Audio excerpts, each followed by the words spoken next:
Hi, everyone, and welcome to our live Q&A about the Tour du Mont Blanc. As everybody's just coming into the room right now, I just want to quickly just let you know how we run these things. So your cameras and your microphones are on mute. Please do keep it that way, just so that we can keep this somewhat organized. And please feel free to use the chat box to write in your questions at any time. So just as you think of them, just drop them into the chat box and we will get to them as we go through this. The way we like to run this thing is we're going to start with just a quick introduction and overview of the trip. So we'll take you through the day by day, and then after that we'll go through your questions and answer those, and also go through some frequently asked questions that you might not think about as well. So just as people are joining again, thank you so much for taking the time to join us today. Tour du Mont Blanc is actually one of the highlights of our year. We've been doing it since 2017. It was one of the first trips that we offered, and it's been a staple of our year ever since. It's one of the most spectacular treks visually that we've ever done, and it's one of our probably the community favorite that we do every year. So I'm going to jump straight into a quick presentation that's just going to go through the day-to-day of how we run this trip. And like I said, feel free at any time to drop your questions into the chat box, and we will get to them as we go through this. All right, so I'm going to share my screen, and hopefully technology will not fail me. Here we go. Right, there we are.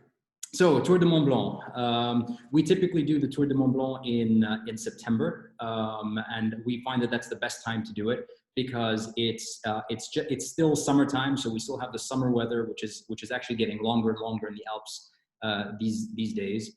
And also, it's great because schools would have started by this point or about to start, so there are less crowds on this trail because it's a super popular trail. So we find that September is kind of the sweet spot in which to do it. We start kind of how we do this thing is we start in Chamonix. So Chamonix is the starting point, and the idea of the Tour du Mont Blanc is, as you can see there, that's the Mont Blanc Massif. And the idea of it is that we go around the Mont Blanc Massif, which actually sits on the border of three countries. That's France, Italy, and of course Switzerland. The Mont Blanc itself is the summit, but the Massif is actually the collection of mountains that are formed together, that are unobstructed by a valley. So all the mountains that you're seeing in front of you are part of the Mont Blanc Massif, or the Mont Blanc collection of mountains. Which is what we mean when we say we're going to trek around the Mont Blanc Massif. So it's not just the summit of the highest mountain, but actually the collection of mountains that are unobstructed by a valley. It's of course, in addition to it being one of the most scenic treks in terms of the flora, we also have a lot of opportunities on this trek to see a lot of the wild animals. The chamois is actually one of the typical ones, and all the pictures that you're seeing in this presentation were actually taken by us on our trips. So I can actually tell you where every single thing was and what we were doing at that point in time. And of course, the Mont Blanc is one of the most spectacular mountains in the world, and it's a huge mountaineering attraction, but it's also a gigantic trekking attraction. So we're going to have the opportunity to see it from every angle and every side, and that's something that's quite special. So here's a little map of the trail and kind of how we run this. So the whole trail is 170 kilometers. That's the full turn of the Mont Blanc Massif. And you can kind of see in this picture what I mean when I say it's a collection of mountains unobstructed by a valley. So we're going to be going, although the Mont Blanc summit is right there towards the middle south, you can see that the whole Massif actually extends quite far. And to do the entire turn is actually 170 kilometers. So it's quite a long stretch. And the total amount of vertical gain that we get as we're going up and down along the mountain passes actually totals higher than the summit of Everest. Of course, not in altitude, but just in vertical gain. So this is some of these little impressive things that you hear about. Our starting point is Chamonix, and you can kind of see the little blue trail over there. That's where we start. Now, for our trips, we start actually at Geneva Airport. That's where the experience begins with us, where we will be picking you up from the airport and shuttling you to Chamonix. So our first night on the Tour du Mont Blanc is spent in Chamonix at a wonderful accommodation where we're going to show you around the town, have a team dinner, get to know each other, which is really important before we actually get started. And it's really the next day that we start our trek from Chamonix, and our day one on the trail is Chamonix to Argentière. So pretty much immediately, we've designed this trail in a way so that it eases everybody into it, right? The point for us is not to make you guys, feel super tired from day one. We want you to kind of slowly and gradually get into the pace of the trail. So the first thing that we do actually is, rather than take you on a steep walk up to get you up on the trail, the first part of our day, on the first day, is actually we take a cable up to the Brevon, which is a high point, and actually we start our trail from there. So this picture is actually taken 5 minutes into the trek, and Chamonix is down in the valley. We would have taken a cable up there. And the first day is largely about walking, getting our pace, getting our rhythm, understanding, how the day is going to go more or less. And we're going to start to gradually make our way to Argentière, which is mostly downhill. So our day one is mostly just walking downhill through the forest until we get down to Argentière, which is a village just down the valley from Chamonix.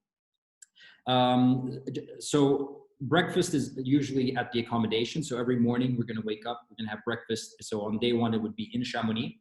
And then we will prepare a lunch pack for you, which is usually a sandwich, a piece of fruit, and some extra snacks. We'll have that along the trail. So we'll stop at a nice viewpoint to have lunch. And then dinner will be at the place where we're staying at the end of the day. In some cases, when we're staying in the mountain huts, so they're a little bit further away from the villages, then dinner will be at the hut itself, and there's usually menus and options. And when it's in a village like Argentière, then we do it at a restaurant, and the options are a la carte, and that's all included. So second day, we go from Argentière to Trient. So on the second day of the trail, we are actually crossing the border from France into Switzerland. And what's really epic about this trail is that you're really getting to see the different environments of the Mont Blanc, and they couldn't be more diverse, especially when you're crossing from France into Switzerland and then Switzerland into Italy. And I don't just mean diverse in terms of nature. I also mean diverse in terms of the culture, because when we're in France, we are actually in deep Haute-Savoie, France. When we're in Switzerland, we're in deep Canton Valais, Switzerland, and when we're in Italy, we are deep into Val d'Aoste, Italy, which are these are like very culturally different, very diverse, and very special. And this picture here is actually our team in 2018. Crossing over, just the border is just to our left-hand side, and we just go over the pass, the mountain pass, and down into the Trient Valley. And this is the Trient Valley over here. And this picture is actually taken from our accommodation. And here we are now in Switzerland. So within our first 48 hours, we've already moved from France into Switzerland. Our next day is a little bit more, we have options on our next day. And we usually decide on this based on the group. There are two routes that can be split. There's a route that goes up the Fenêtre d'Arpette, which we've done before, and there's another route that goes around from the outside of that. And it just really depends on the walking conditions and the conditions of the group, because obviously one is a little bit more demanding than the other, not by much, but it's mostly the conditions on the trail that will govern that. So if the weather is great, we'd like to get up to the Fenêtre d'Arpette because we get really close to the glacier and the picture opportunities are amazing.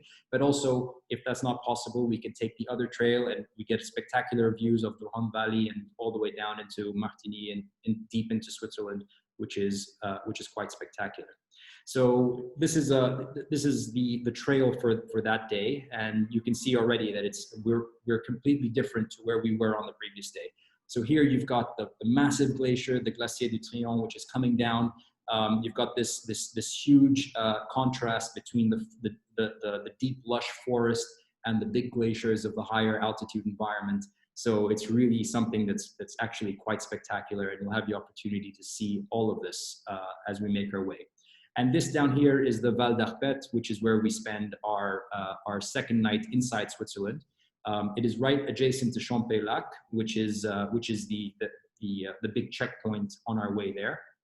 And it's a mountain hut, so there's nothing around us. It's just this accommodation with the restaurant, and it's really, really something special. Sleeping over there is just amazing. The next day is our move from Switzerland into Italy. And we actually, for the way that we run our trips, in order for us to do this in 7 days, there's a small section which we find is best to use a transport over, so that we don't actually walk it. And that's because it's largely flat and next to the road, and it takes up hours without actually giving us anything that we feel is really like comparable to some of the other stuff.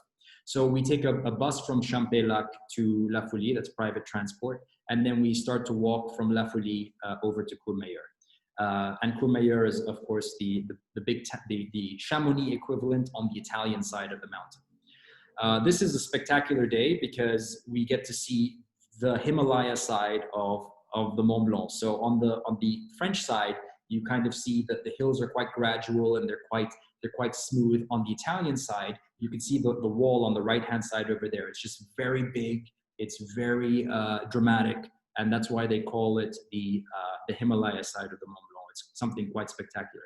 And the Val Ferret and the Val Vini, which you can see right there in front of us, is one of the most spectacular valleys in the Alps. The nature down there is spectacular, and it's just, I think for me personally, crossing from Val Ferret to Val Vini, so that's this day and the next day, are probably the two most beautiful days on the entire trek.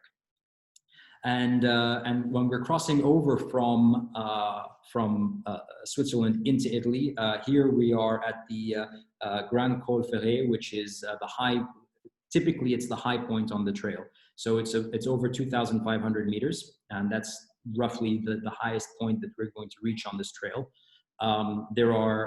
Sometimes when we do the Fenêtre d'Arpet, it's 2,600, so there's a marginal difference. Roughly speaking, but usually this is the highest point if we choose to do the typical trail. And of course you can kind of see just the spectacular landscape, and you know why we call it the Himalaya side of the mountain. And one of the other highlight of this is that we actually go down into the valley of Courmayeur and into the town of Courmayeur, which is a ski resort town, just like Chamonix. So we typically arrive around 5 p.m. So we have a lot of time to walk around the town, explore it. It's so picturesque. It's so beautiful. It's proper Italy. So it's really, really nice. Lots of pizza. And of course, we'll be having dinner at a really wonderful Italian restaurant that we always go to down in the valley, which is, it's one of the, of course, it's the highlight meal of the trip. I mean, at the end of the day, it's Italy, right? So, there you have it. I'm being a little controversial here to my French friends. Then the next day is the Val Vini over to Les Chapieux. So it's the largest portion of the trail that's in Italy, but we actually cross the border at the end of it and finish in France. And this is where we get right up to the climbing route of the Mont Blanc from the Italian side. It's also known as the Pope route because one of the first people to climb it was Pope Pius, who actually was a mountaineer before he became Pope, and so this route is named after him. And the Val Vini is very well known for the gigantic lakes that it has, and of course the view of the Mont Blanc, which you can see behind us. And again, you can kind of see the contrast between what it looked like on the French side, and you can kind of see that behind me. I'll show it to you when we're back to the Q&A, and what it looks like from the Italian side, which is just very, very far less hospitable. Let's just put it that way, but visually quite stunning. And this is our accommodation in Les Chapieux. It's a really nice little auberge du Soleil. that we stay in, and this gives you kind of an idea of the accommodation and what it looks like when we're there. And this is obviously the dining area. So all very picturesque, all very kind of unique to the place that we're in. Even though we're so close to the border, you just see like suddenly we went from pizzas back to croissants, and it's actually that's like, these are little things that really make it quite special. So our second to last day on the trail is Les Chapieux to Nomboran. And this is quite a dramatic day, because unlike previous days where we have an up and then we have a down and then it flattens out, and then there's a diversity on the trail. This day is kind of feels like a summit in the sense that it's a strict up and then a strict down. So we go up to the col, and then we go so up to the mountain pass, and then we go down the other side. And this makes it something that's quite nice, and the views are quite spectacular. On our trip in 2017, there was a snowstorm that came in the day before we arrived to this area, so it was completely covered in snow. But we've also been here in shorts and t-shirts, so it really depends on our luck. But both ways of doing it are spectacular. Seeing it like this is something, and seeing it with green and lush is also equally special. And here is kind of you can see the diversity of what is possible. And this is us at the high point of the day, just having our lunch. There's a beautiful little cabin right where we stay earlier in the day, where we love to buy our cheese and our bread over there, and make sandwiches out of it. It's really something nice. And then we get to Nomboran, and Nomboran is also another mountain hut, completely inaccessible by car. So you have to trek to it. So everybody in there is a trekker, and it's just a really fun place. And they've got like board games, and the people who actually host us over there are just spectacular people as well. So it's just a lot of fun to be there. And then on the final day, we complete the loop, and we go to Chamonix, back to Chamonix. As well, from Nomboran to Les Contamines, there's a small section that we feel can be passed by car, because it's just walking along the road. So we get a private transport to get us a little bit closer to Contamines. And the reason why we do that is because it's the last day. So we'd rather, we've done this trail long enough to know that we would rather get you guys to Chamonix just a little bit earlier, so that you have time to shower, walk around, see the town a little bit more, especially if you arrived late on the first day. Then for us to do that, that section of like walking just next to the road, and it not be that spectacular, or I mean, it is spectacular, but not as spectacular as what we've seen. And then arrive to Chamonix quite late, and just feel like everything's a bit rushed. And this is what it looks like as we're going back into the Chamonix Valley. So the Chamonix Valley is just behind there. And here is our team in 2017 goofing around the mountain railway tracks, and just taking some pictures and having some fun. And Chamonix is just nestled right behind those trees on the far right that you can see over there. And that comprises pretty much the end of our trip. And then, of course, towards the end of the experience, that evening we have a team dinner together. So that's always quite nice, and a little celebration as well. The earlier you arrive, the more opportunities we'll have to walk around. And then the following day, we'll shuttle you back to Geneva Airport or Geneva Town, if that's where you're heading, based on your schedules. And so that's pretty much how we go about running this trip. And just so that you guys are also aware, so what we include in this trip is, so it's everything from pick up at the airport, so pick up at Geneva Airport, to drop off back at Geneva Airport. So we'll pick you up from there. From that point on, it's full board. So it's breakfast, lunch, and dinner.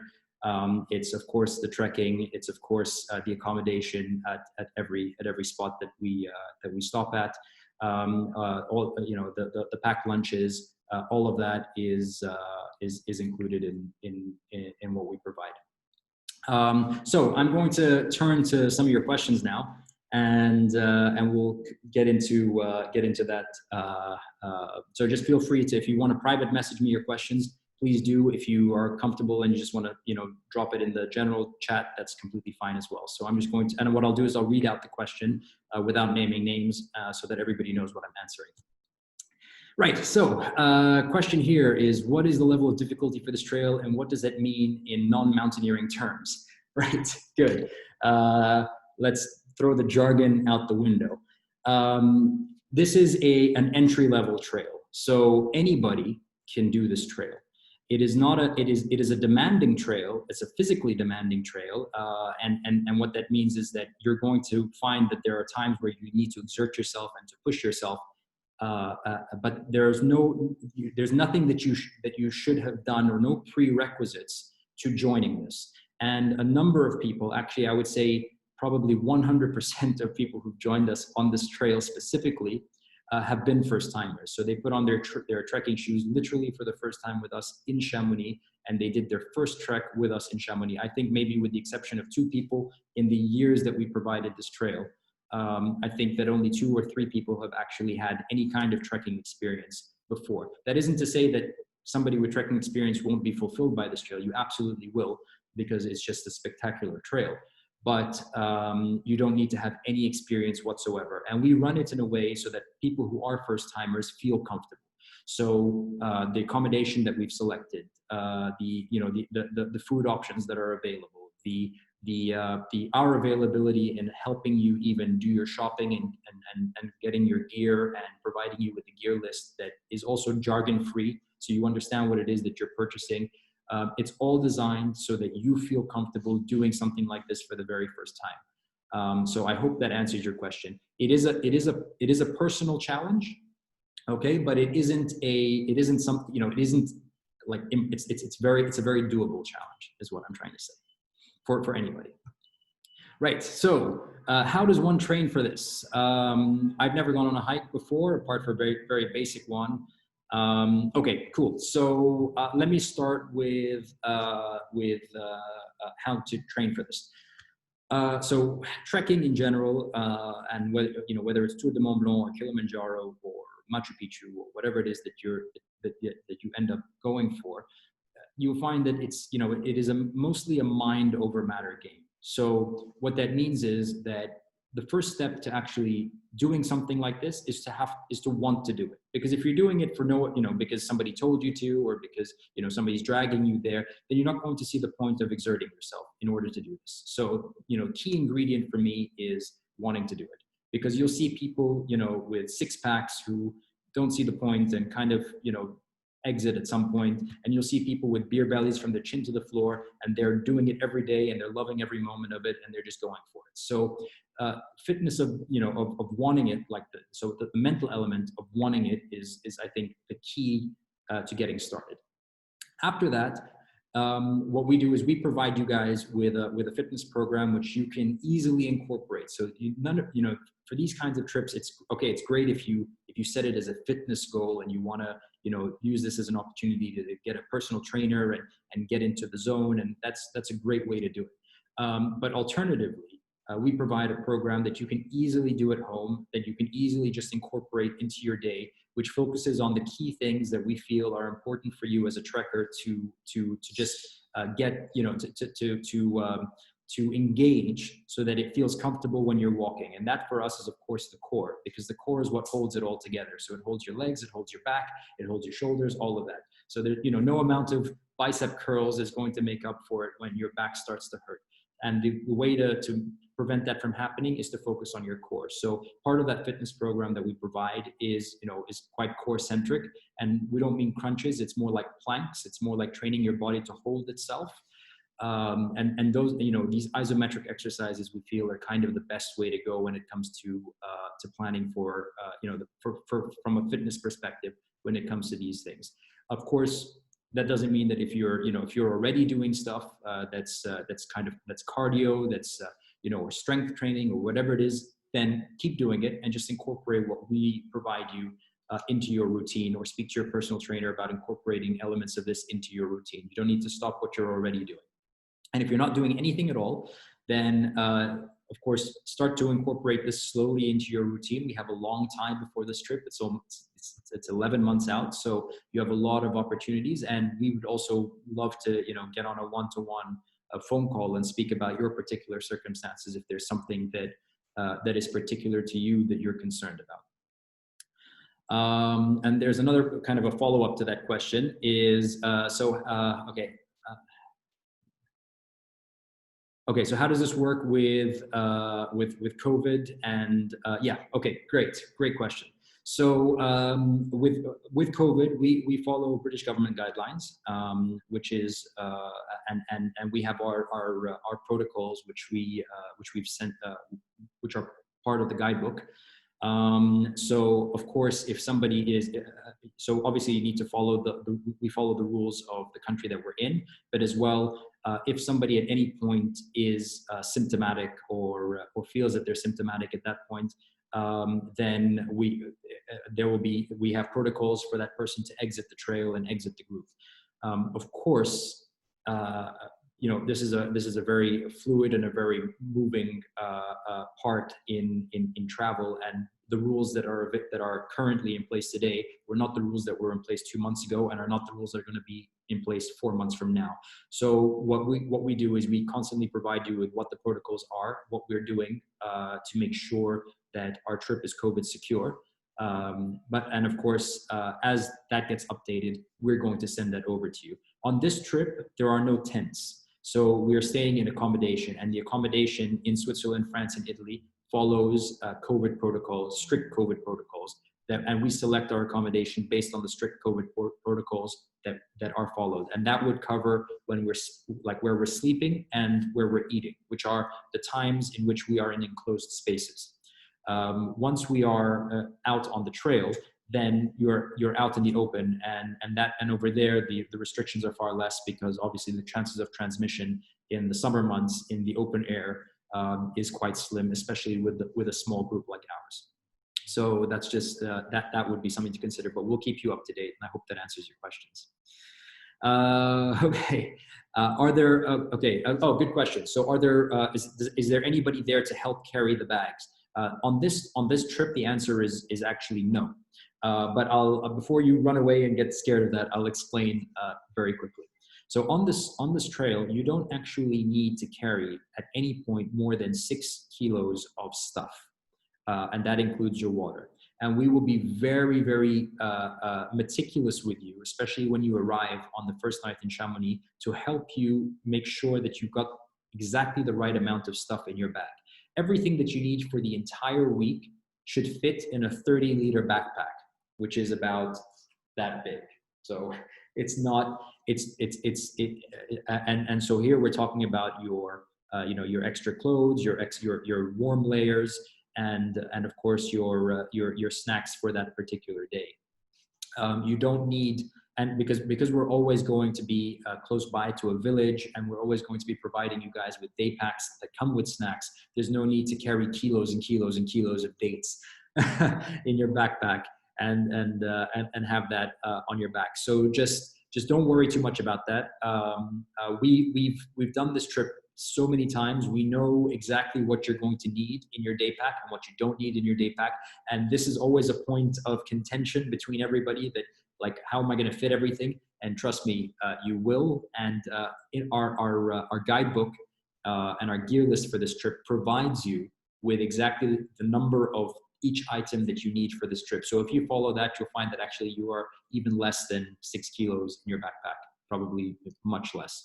Also, you don't need to be carrying water, for the whole day, because there's ample opportunity for us to be refilling our bottles. So these are like the small things that you need to consider. There are no porters in the Alps, so that's something that's a luxury that we don't have. But it's also a great learning opportunity, because you see how little you actually need to have a wonderful time in over the 7 days. Got another question about water and where that comes from. So super great follow-up to what I was just talking about. So water is in the Chamonix Valley and around the Mont Blanc. Tap water is actually cleaner to drink than bottled water. So it comes directly from the mountain sources. And so we can always fill up our wherever there is a tap, we're able to fill up our water. At certain high elevations, we're able to also fill up from streams. Of course, the only time where we can't fill up from a stream is if we see that if the stream is passing through either a village before it reaches us or a field where there is grazing taking place. So, cows or other animals that are grazing. But outside of that, streams are perfectly a wonderful source that you can drink from. Most of the bottled water that we buy, that's bottled and named after mountains in this region, are, that water is just free flowing through the taps. So we're gonna have so it's great. It's instead of paying a premium, you're getting it for free. So I hope that answers that question. It's also, and since we're talking about water, I would just say as well that you should carry have the potential to fill up 2 liters of water. So 2 reusable bottles are the way to go, and this way you can constantly be filling it up. Yeah, and there you go. So I'm not sure if there are any other questions, but I'm just going to kind of say a couple of quick things that, and if any other questions do come to mind, please feel free to drop them in. There is people are often concerned about the question of altitude, like how high are we going, and is altitude going to affect me in any way? The answer to that is not on this particular trip, because the altitude that we reach is significantly lower than where it would be of concern to us if we were going up into the higher altitude environment. So if we're going to Kilimanjaro, altitude is of course a concern. But in doing the Tour du Mont Blanc, altitude is not that much of a concern for us on this trip. Got a question here very quickly about, so how much walking per day is it roughly?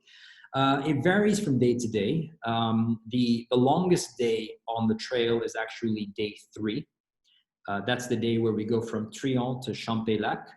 And that's, but the typical day, just to kind of describe it for you, would be that we start walking around around 8:30 in the morning. So it's not super crazy early. Let's say wake up would be around 6:30. By the time we have breakfast and pack our stuff and get ready to go, it's going to be, we'd be moving around 8:30. And then we would walk usually until around 11 o'clock, 11:30. That's when we would break for lunch.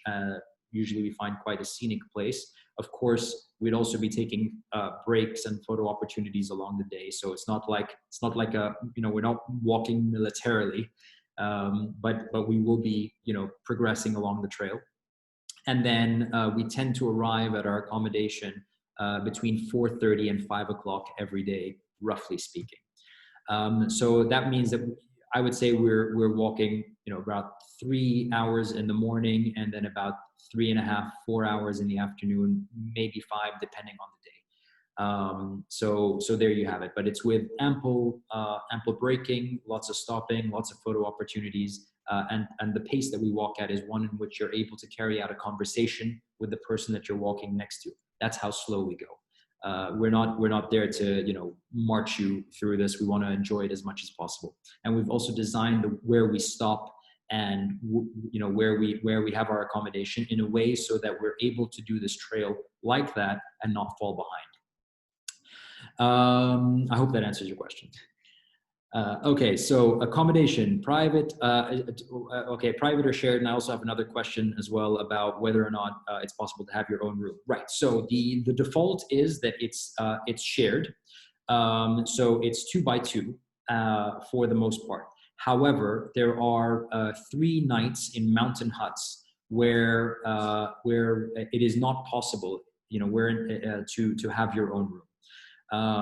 So when we're in the mountain huts, it isn't 2 by 2. It's actually however many people fit in the dorm bed styles that they have.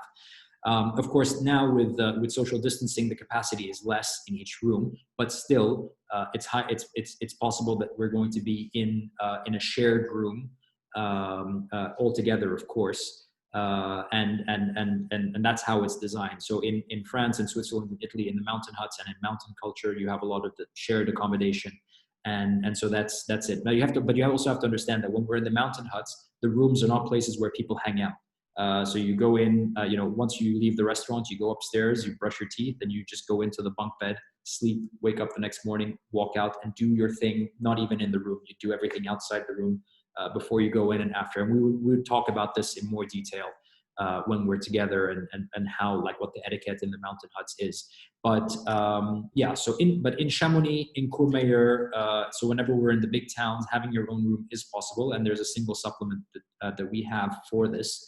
That you would have to, of course, select or ask us for, and then we'd make those arrangements. But the default is that when we're in the towns, it's 2x2, and then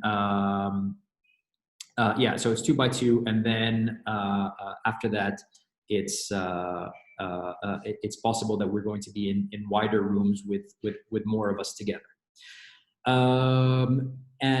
Okay, so somebody's asking me if, because there's a sound issue, if this is going to be recorded and published. The answer is yes. So as soon as I'm done here tonight, we're recording this session, so we'll save it and we'll provide it to you all by email so that you can see it and watch it and share it and whatever you like. So don't worry too much about that.